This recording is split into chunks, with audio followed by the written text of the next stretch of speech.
Right now on 5 on your side at 10. Weekend warm. You expect that in St. Louis during July, but there's one thing missing this weekend. Why this could be the pick weekend of the month. Tonight, a vigil for the South St. Louis man shot in the head on his wedding night. We're a family of faith and we've always come here. Prayers is the most important right now. How friends and strangers are uniting as he fights for his life. But first, holiday violence. Violence like this, the message it sends is that we're not a safe place to be. How both city and county police are now handling a wave of deadly mass shootings. Tonight, police from multiple agencies are working to get leads in two separate mass shootings on the 4th of July. Thank you for joining us at 10. I'm Brent Solomon. 7 people were shot, including a 13-year-old. Gunfire ringing out following fireworks. Our Annie Crawl kicks off our coverage tonight live downtown with what police and city leaders are saying tonight. Annie. Brent, an overnight mass shooting right here near City Garden involved hundreds of teens, and it happened just hours after the city's 4th of July fireworks. Unfortunately, 7 people were hospitalized, but details from the city's police department weren't released until 12 hours later. Fireworks and gunfire, a chilling combination. You can hear the crackle of fireworks only blocks away from a 4th of July shooting just before midnight at 8th and Pine in downtown St. Louis. Police say 7 people were shot. Compton Heights resident Michael Sontag is grateful he left downtown before the arch was ablaze in patriotic colors. We came in the afternoon, but purposely chose not to come at night because we were afraid of something like that. Instead of a festive 4th of July parade, by nightfall, it was a parade of police cars down Market Street to answer calls. 3 18-year-olds and a 20-year-old were privately driven to a hospital. Paramedics took a 13-year-old to another hospital. A passing driver took 2 23-year-olds. And as cars race by and fireworks go off in the middle of the road, you could smell the tangy sulfur in the air.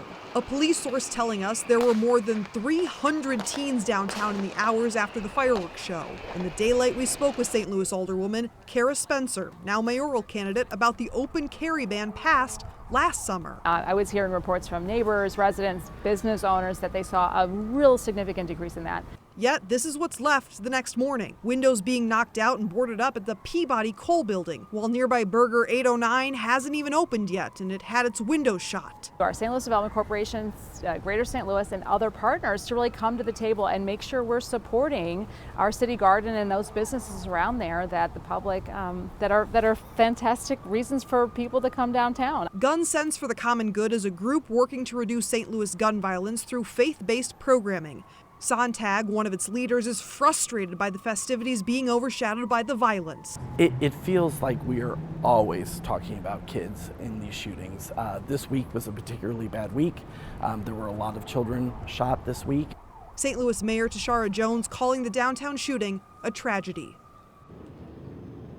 And we first learned about the shooting through viewer emails and sources who were near the shooting. Police did not release an incident summary until noon today, saying at first they weren't sure about the shooting scale. So far, no information about possible suspects. Reporting live in downtown St. Louis, Annie Crawl, 5 on your side.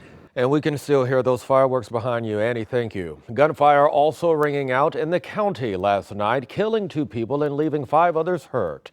It happened in Spanish Lake in Glasgow Village. Police tell us big groups were gathered to catch the fireworks. As Megan Kernan reports, neighbors are reacting and calling for an end to the violence.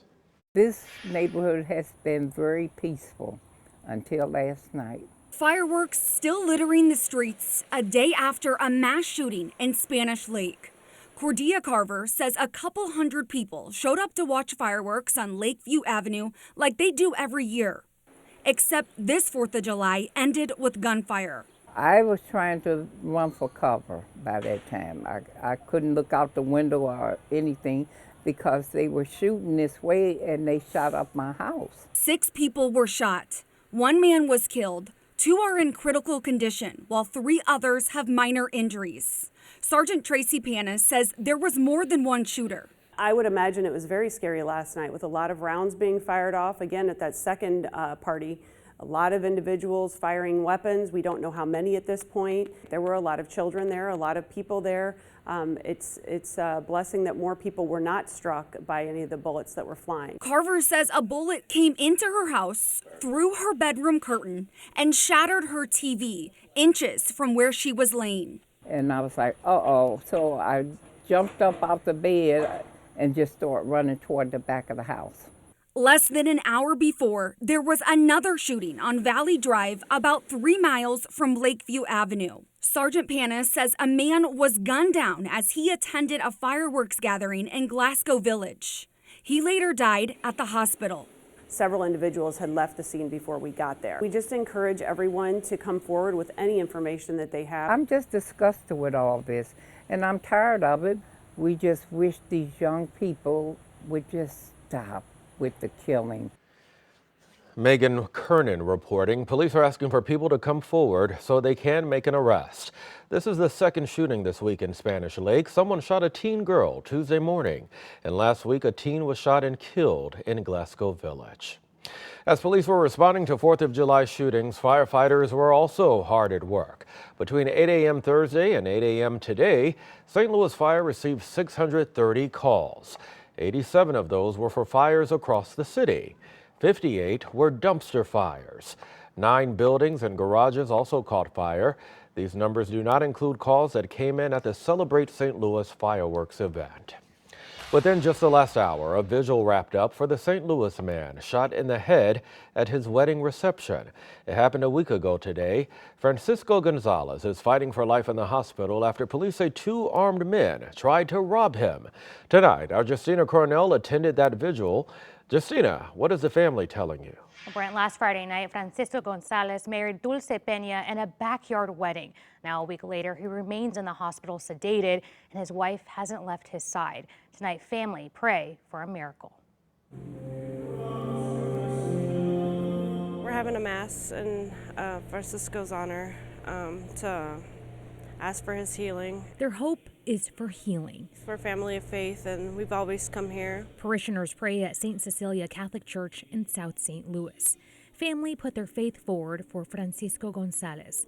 The church is their safe space after their lives were endangered a week ago. Prayers is the most important right now, and we just need help getting these people off the street. We're still asking people to help us with any surveillance footage in our area of these 2 individuals. Yari Beth Peña was in her sister's backyard last Friday for a wedding celebration.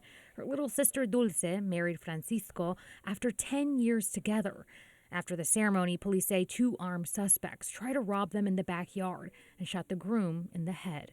He's in critical condition. Peña's family has been comforted by the community's camaraderie. We're grateful for all the people that are helping us. Father James Mickler. We hope that people will realize that there is a great deal of power in prayer. Leads the crowd trying to bring light in a dark time. We're happy to welcome people who've come from other countries and pray to God and be part of the community in their own language.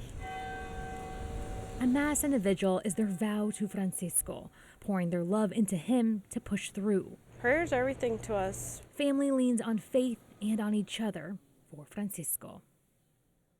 Now, police say detectives continue to investigate the shooting by reviewing evidence and interviewing witnesses. Now, there is a GoFundMe set up for the family. It's already raised more than $30,000. Now, if you'd like to help, you can head to our website, tastykay.com, and go to the section as seen on TV.